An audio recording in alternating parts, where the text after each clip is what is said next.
రాజకీయ పార్టీని నడపడం 10 సంవత్సరాల నుంచి రాజకీయ పార్టీని నడపడం ఎంత కష్టమో అని చెప్పి నరాలు పగిలిపోయేలా చిట్లిపోయేలా మాట్లాడుతున్నావు. ఎవడ పెట్టమన్నాడు స్వామి నిన్ను?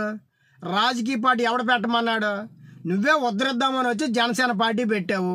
దానికి కుర్రోళ్ళు ఉర్రేతలు ఊగిపోయి నాలాంటి వాళ్ళు కూడా వచ్చి నీకు సపోర్ట్ చేయడం మొదలుపెట్టారు. కానీ నువ్వేం చేసావు? జనాల సమస్యలు పరిష్కరించాలా? జనాలతో ఎప్పుడు మమేకం అవ్వాలా? జనాల్ని వాళ్ళ కష్టాలు ఏమున్నాయి ఎప్పుడు ఏ రోజు తెలుసుకోవాలా? ఒక లారీ మీద వస్తావో ఏదో స్పీచ్ ఇస్తావు పోతావు. మరి నువ్వు ఎట్లా 10 సంవత్సరాల పార్టీ పెట్టి ఒక్క ఎమ్మెల్యేని గెలిపించుకుని ఆ ఎమ్మెల్యే కూడా నీ దగ్గర లేకుండా చేసుకున్నావంటే నువ్వెంత అసమర్థుడివి అర్థం అవట్లా నీకన్నా? ఆనాటి ఎన్టీఆర్ గారు పార్టీ పెట్టిన 9 నెలల్లోనే అధికారం చేపట్టి ఆంధ్ర రాష్ట్రాన్ని ఏలేరు ఆయన. మొన్న కేజ్రీవాల్ గారు అతి సామాన్యుడు ఒక అధికారి పార్టీ పెట్టి ఢిల్లీ పీఠాన్ని బద్దలు కొట్టి ఢిల్లీ పీఠం మీద కూర్చున్న వ్యక్తి కేజ్రీవాల్ గారు. నీలాగా ఫిలిం స్టార్ కాదు, నీలాగా రాజకీయ బ్యాక్గ్రౌండ్ లేదు, ఒక అతి సామాన్యుడు ఆయన. ఎట్లాగా? మీ అన్నయ్య కూడా 18 సీట్లు గెలుచుకున్నాడు కదా.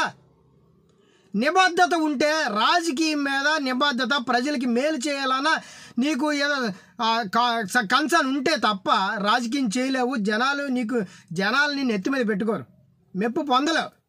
నువ్వు ఇంత ఎదవ్వు అని తెలిసినా, నువ్వు ఇంత అసమర్థుడు అని తెలుసుక ఇంకా భుజాల మీద కాదు నేను నెత్తి మీద పెట్టుకు చూసుకుంటారు. మళ్ళీ ఆ జనాల్ని నువ్వు తిడతావు వచ్చి, నన్ను 2 చోట్ల ఓడగొట్టారు, నా ఎంత బాధ ఉందో తెలుసు. ఎందుకు ఓడగొట్టరు? నువ్వు జనాల కోసం ఏం చేసావు? నువ్వు జనాల కోసం ఇది చేశానని చెప్పు.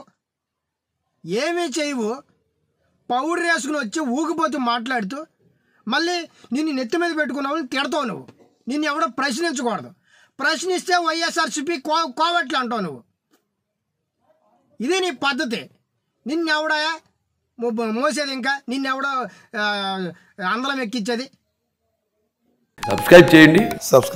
Please do subscribe to. Please like, share and subscribe to top Telugu TV.